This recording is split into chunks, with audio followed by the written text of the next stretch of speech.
You're watching HTV Cymru, Wales.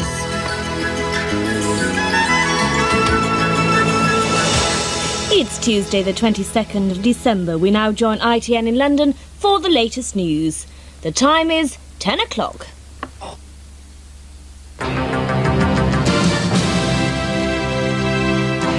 Good evening, this is the news from ITN. Tonight's headlines. The Prime Minister tells British troops in Bosnia, your safety is my priority. Foreign Office Minister Tristan Garel-Jones resigns from the government. Another air crash, 157 are killed in Libya.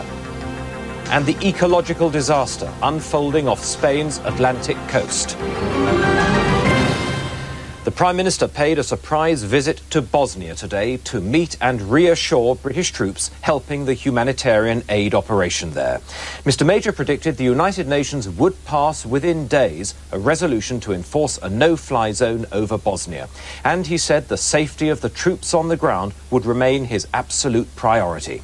But his words apparently failed to dispel growing fears among British officers about the effect of a ban on Serbian flights, especially the threat of revenge attacks on UN forces.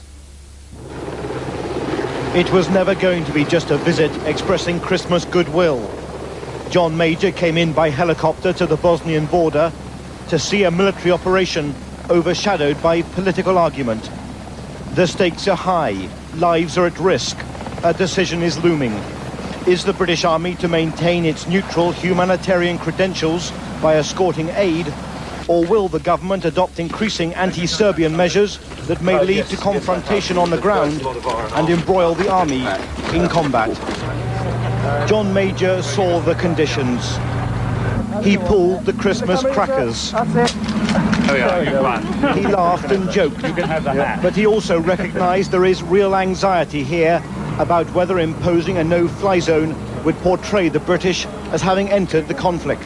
When we have that no-fly zone, be absolutely certain that the matter foremost in the minds of the government and others will be to ensure your security out here.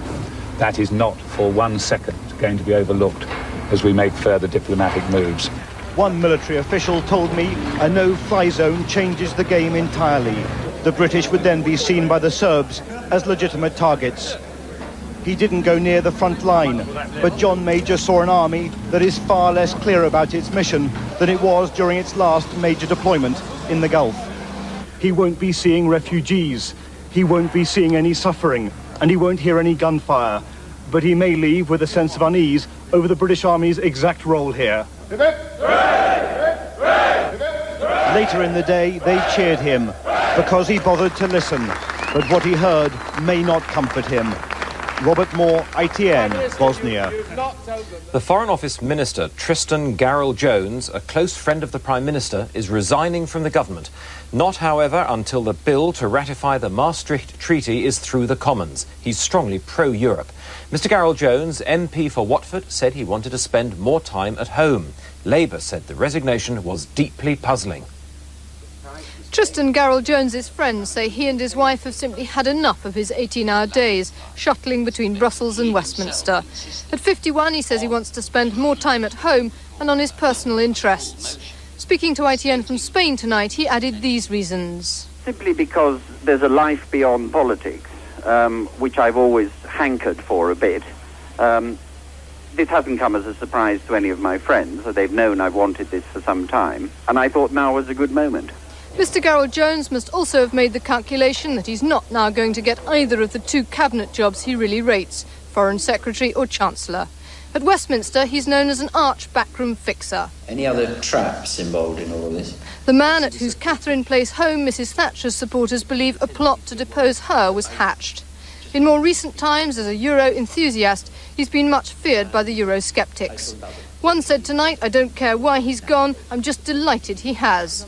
Others were more cautious. Well, I am surprised. He's the Gary Lineker of the Maastricht team, and I doubt very much whether the bill would have got as far as it has done without him organising and arranging things. He is a dedicated European, as happy to see the government of this country taking place from Brussels as from Westminster. Mr Garel-Jones has substantial business interests in Spain. He was also a member of the Lloyd's insurance market. During some of the years, some syndicates incurred heavy losses. John Major will be losing a good friend in Tristan Garel-Jones, but he must be delighted he's persuaded him to stay on until the Maastricht Bill is on the statute book. Mr Garel-Jones knows more about the minutiae of the Maastricht Treaty than anyone else, and with nothing to lose, he's going to prove an even more formidable opponent for the Eurosceptics. Joe Andrews, ITN, Westminster. The United Nations Special Envoy is to go to Israel to discuss the expulsion of more than 400 Palestinians. Today, the Israeli Supreme Court ruled that the government was not responsible for their plight. The deportees are currently stranded in no man's land between Israel and Lebanon after the Lebanese government also refused to accept them. The Israeli Prime Minister Yitzhak Rabin has confirmed he personally ordered troops to fire warning shots to prevent the men returning to Israel. 157 passengers and crew were killed when a Libyan airliner crashed on an internal flight, the second major air disaster in 2 days. Libyan officials are investigating the cause, but ITN understands the plane collided with a military jet. The Boeing 727 was on a flight from Benghazi to Tripoli this morning when it came down on its approach to the capital. Ian Glover-James in London reports. The wreckage was scattered across the desert. Only the wheels and wing section were recognizable. The passengers and crew didn't stand a chance. The airliner ploughed into open desert near the capital, Tripoli, disintegrated and burst into flames. Nothing was left. Rescue workers didn't have to hurry. All 157 on board were dead. Libyan Arab Airlines share Tripoli airport with the Air Force. Experts believe today's crash was a mid-air collision involving a Libyan MiG-23 fighter. The two-man crew of the MiG-23 did eject, I understand, but the Libyan crew had no chance at all. Both were very experienced pilots, amongst the most experienced in Libyan Arab Airlines, I understand. They nevertheless had no chance to take any sort of evasive action. Tonight, the Libyans are sifting through the wreckage looking for clues. They're denying the airliner hit a military jet, but are releasing few details of the crash. Foreigners may have been among the passengers. 3,500 Britons live in Libya, and tonight the Foreign Office are checking if any were on board the flight. Another rush hour bomb exploded in London today. It went off at Hampstead Underground Station just before 5 o'clock. A coded telephone warning had been given. No one was hurt, but some people were still in the station when the bomb exploded. Although no one has said they planted the bomb, it's assumed it's the work of the IRA. 2 boys died today in a frozen pond in Chesterfield in Derbyshire. One fell in. The other tried to save him, but also went under the ice before firemen could reach him. The sheet of ice appeared sturdy enough, but it was in fact far too thin to support any weight. When one teenager fell through, his friend tried in vain to rescue him. Both were dragged under and drowned. 4 firemen tried to reach the boys but were beaten by the freezing conditions. They were taken to hospital in Chesterfield for treatment for hypothermia. One of them fell in and banged his head, and then he just sank. So the other one, he jumped in after him, and then they started screaming, and then they just sank. The bodies of the 2, one aged 12, one 13, were recovered 2 hours after they'd fallen into the water. It was too deep to wade out to him, and the ice was too thick to be able to break it as you swam, and it was too thin to support human weight. Park rangers say that all frozen ponds are potential death traps. They want parents to warn children about the dangers of ice, dangers which have bereaved 2 Chesterfield families just before Christmas. The government said today that mining won't restart at the 10 pits threatened with early closure, despite yesterday's High Court ruling. Miners' lawyers warned the President of the Board of Trade, Michael Heseltine, that he was close to contempt of court. Some miners say that while the uncertainty continues, their pits are getting more and more run down. The lonely end of a lonely shift at Silver Hill Colliery. Most of the dwindling workforce of 620 at home with nothing to do. These disconsolate few looking after the pit that's dying around them. Just care and maintenance, fabric of the mine. We're using about 160, 170 people a day on inspections and just routine maintenance. The men had arrived for work today, hoping to resume cutting coal. Laid on in the canteen, 3 bottles of scotch, a Christmas gift from the coal board following outstanding production. They hold a world record for mining a 4-foot seam. But bosses told them they were under orders to keep the pit shut. 10,000 tons of coal a week are still being sold from stockpiles, but underground, the pit is deteriorating. One face, codenamed Y9, may no longer be worth repair. There's no doubt that they have let Y9's face at Silver Hill deteriorate into the condition it's in. We did have problems just before the announcement, but we could have got that face going within a week. It's now going to take at least 4 months to get that face going. Silver Hill Colliery could start production again tomorrow, but not extracting coal at the same rate as before the shutdown. Picking up production where it was forced to stop will be a major challenge. The trade gap, the difference in value between exports and imports, widened again last month to nearly £1,200 million. Exports were up to their highest ever, but the import bill climbed even more because of the pound's devaluation in September. Britain's trading account will slip deeper into the red before the benefits of a devalued pound begin to show through. It'll take several months for the lower cost of British exports to tempt more foreign buyers. But higher import prices have to be paid now. Even in recession, the bulk of domestic demand is still being met by imported goods. The urgent issue that needs to be addressed is the growth in imports. Imports should not be going up in a time of recession when domestic demand's flat as a pancake. I think what the government now must do is look at where imports are rising and look at where we can meet that demand from our own domestic capacity. Well, the fact of the matter is that exports are very significantly up, but there are problems, as we know, about the balance of trade. These are issues which we hope we will see improve, particularly with the competitiveness of the pound, which is there today. I don't think you've yet seen the potential that has come as a result of the changed value of the currency. From January, customs forms for European imports and exports will be abolished. That'll mean no figures for trade between the UK and other EC countries until a new information system is set up in July. Britain will be in the dark for 6 months, during which the trade gap is set to widen further. Not that the prospect seems to worry the financial markets. Shares hit a new high today. There's a growing conviction in the city that some form of recovery will take place next year. But it promises to be one which will suck in even more imports. President Bush is to spend New Year's Eve and New Year's Day in Somalia. He'll visit the American troops he sent there to oversee the distribution of food aid and see for himself how the relief operation is being managed. Meanwhile, the man who takes over from him next month, Bill Clinton, has announced key appointments in his administration. David Chater in Washington reports. Thousands of American troops are now involved in Operation Restore Hope, but the task is not getting any easier. President Bush's New Year's Eve visit to Somalia is meant to demonstrate the commitment by the United States to humanitarian aid and concern for its people.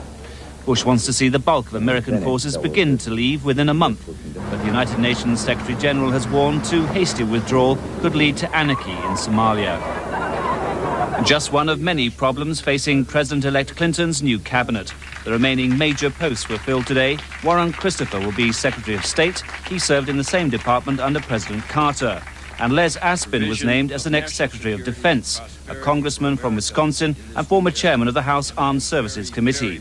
But are there too many old faces in the new team? But to say that this is a team of sort of retreads, I think, which is the inference there, would be totally unfair. Republicans see them as signaling no fundamental change. I don't think there are major fundamental disagreements on the role of America or on the need for America to be strong and to work very closely with a large number of allies. And if the queue outside a shop stocking Clinton-Gore souvenirs today is anything to go by, the new team is proving a sellout with the public. David Chater, ITN, Washington. The financial cost of the oil tanker disaster off northern Spain this month is now put at nearly £300 million. The cost to wildlife in the area around the port of La Coruña is even more devastating. The International Maritime Organization says the accident has raised serious questions about the use of aging tankers to transport oil. Joan Thurkettle at ITN reports. 18 million gallons of crude oil have leaked into the sea off northern Spain, more than the Exxon Valdez dumped into Alaskan waters in 1989. Here, 100 miles of coastline have been contaminated, the natural habitat for all kinds of wildlife destroyed, the fishing grounds and the livelihoods of local people devastated. I don't know what's going to happen or what we can do about it, or when we'll get paid any compensation. The Greek-registered tanker, the Aegean Sea, was sailing from Scotland to La Coruña when she hit the rocks and exploded whilst attempting to dock in rough seas and high winds. As thick black smoke billowed into the sky, oil poured into the sea, seeping into the bays and estuaries along the coast. So far, the clean-up has been slow and ineffective. Here in the fishing village of Merhados, there's one man, one rake and one pump. Waves repeatedly wash over the booms intended to protect the fishing grounds. The total cost of the disaster is £300 million. The environmental recovery will take years. The Spanish are now raising questions about ageing tankers. This vessel had been involved in 2 other accidents. The fact that the ship which has had the problem in La Coruña is an almost 20 years old ship, it really reinforced our commitment for safety and the control of pollutions and our concern on the age of ships. It's a concern the European Commission intends to take up. The fish market in La Coruña has reopened, but only for fish caught outside the polluted area. With the oil now settled on the seafood beds, the food chain is more at risk than ever. The Princess of Wales will almost certainly spend Christmas apart from her children, Prince William and Prince Harry. She's turned down the Queen's invitation to join the rest of the royal family at Sandringham, but she will be spending time with her 2 sons during the holiday period at her family home, Althorpe, in Northamptonshire. Tonight's top story, John Major has paid a flying pre-Christmas visit to the British troops in Bosnia. Finally, everyone's heard of the flying doctors, but flying sheepdogs, meat chips. Let's get up. There's a good dog. Now then. Ready for the off, eh? Ready for the off, Chips the collie in the cockpit of his master's aircraft, and ready for the daily round of the sheep. For Chips, the microlight holds no fears. After all, up there he has a bird's eye view of the 900 sheep in the fields below. Any problems, perhaps the flock's in the wrong field or a lamb's gone lame, sheep farmer Peter Bell lands the plane, and Chips hits the ground running. Come on up. Come on up. Wait. Steady now, steady. We use the airplane, obviously, to get round in as short a time as possible and see things as quickly as possible. And whatever the wind or the weather, they'll be out each day this week. It's Christmas Day. It's the same as any other day. Everything has to be fed and everything has to be looked after. Feeding and festive flying, this Christmas Chips and Peter will be the shepherds watching their flocks by flight. QPIM ITN, Northumberland. That's it. Good night.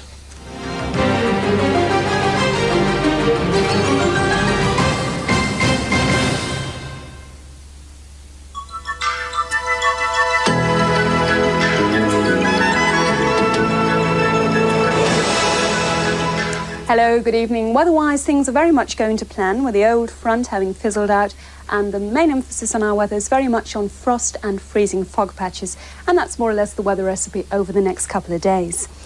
Now, as far as tonight goes, our main concern is very much on the fact that the odd patch of freezing fog, well, that's likely to occur virtually anywhere at all in the country. So if you are out and about on those roads, do please take extra care. It'll come as no surprise to see that temperatures are looking very cold indeed. Round about freezing, a couple of degrees below freezing, that is apart from the Channel Isles. In fact, we are expecting things to be especially hazardous in East Wales as well as the Midlands, with a strong motorway network here and temperatures dipping way down to -4 or -5. That's the low 20s in Fahrenheit terms. The message being, take things easy and do please slow right down. As we go into tomorrow, there's very much a wintry flavour to our chart. In fact, this is more or less a daytime version of the one we've just seen. The main problem being the frost, the fog, stubbornly persisting and lingering on, but eventually some rather wintry sunshine will just peep through, and we'll see the cloud piling up in the far northwest. Temperatures, again, basically cold, 2 or 3 at best. That's all from me. Here's the summary.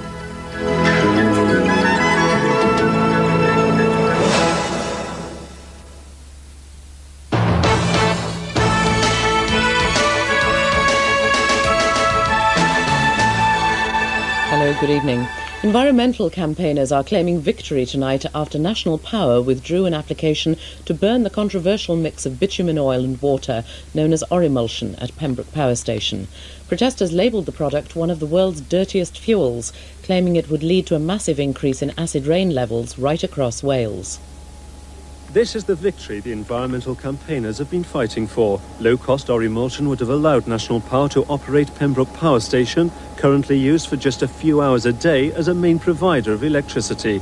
But the increased use would have sent emission levels of sulphur dioxide, the main cause of acid rain, mushrooming from 26,000 tonnes a year to nearly 250,000 tonnes.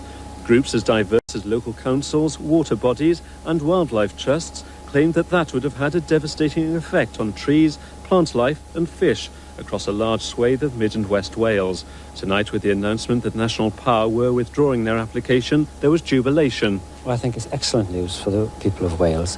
If this proposal had been allowed to go ahead, it would have meant something like an 8-fold increase in sulphur emissions from Pembroke Power Station.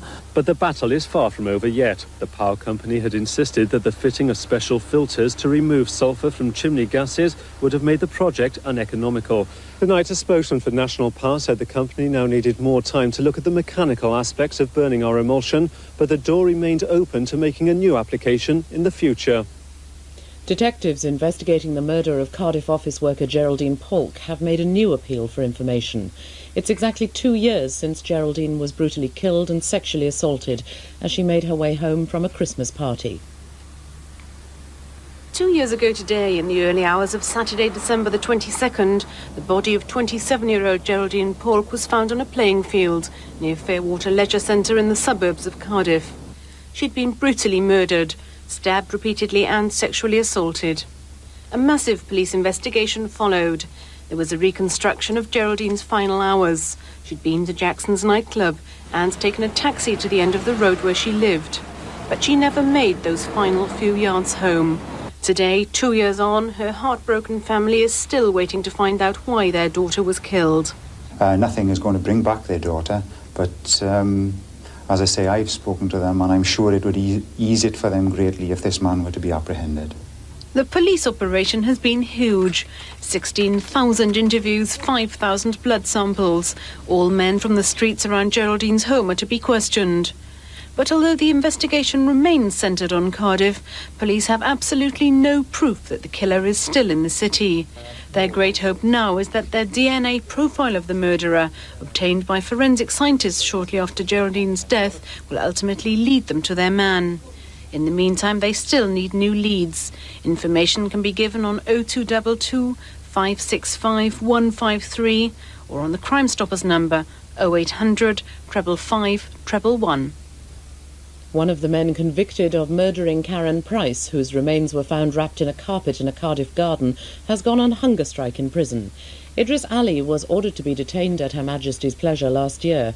He's now been given leave to appeal against the conviction. Meanwhile, 2 other men convicted of the murder of newsagent Philip Saunders in Cardiff say they'll also go on hunger strike on Christmas Eve. 2 women have been killed in a road crash on the Aston bypass near Queensferry, bringing the numbers killed on North Wales roads to 6 in less than a week. Tonight's crash happened when a lorry travelling down the hill jackknifed and collided with a car travelling in the opposite direction.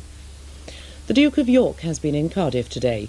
The Prince visited the Alexandra dock to tour the St Helena, the supply ship which operates between Cardiff and the island of St Helena in the South Atlantic. His visit came just 24 hours after the crew called off a planned boycott over pay and new working conditions. Part of Swansea has become a no-go area for buses after services were attacked by children as young as 5. Youngsters have ambushed buses, laying obstacles in the road before stoning the vehicles and pelting them with rubbish. Now services have been rerouted after dark to avoid the Cymru de Caerw area in the evenings.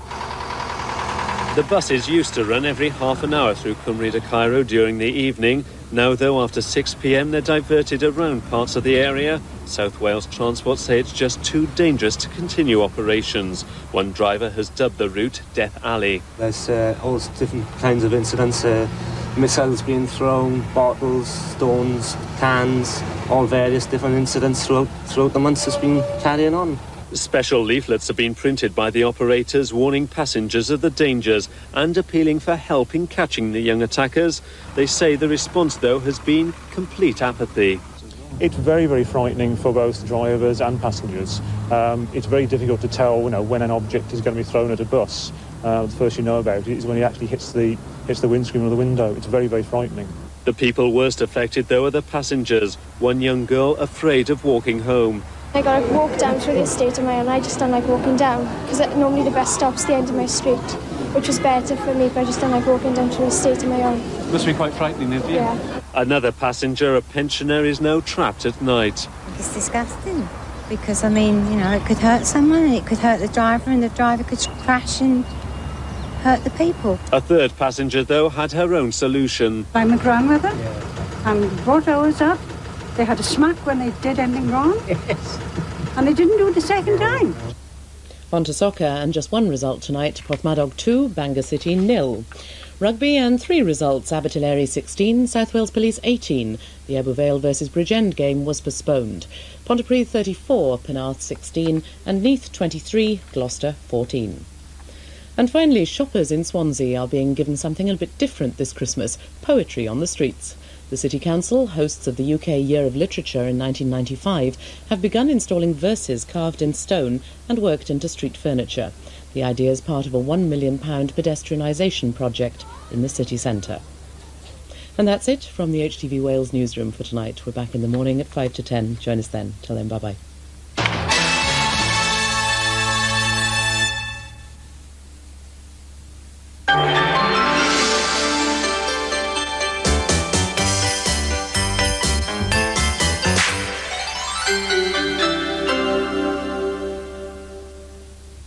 Frost will be a problem for most of us during the night, and with patchy fog there'll be ice on untreated roads. The temperature dropping as low as -4 degrees, but with little, if any, breeze. There'll still be some fog and icy roads in the morning, but most places will brighten up with some hazy sunshine. However, the fog may persist in some valleys, and it's going to stay cold, the temperature struggling to make 4 degrees. In brief then, cold and dry with frost, fog and icy roads.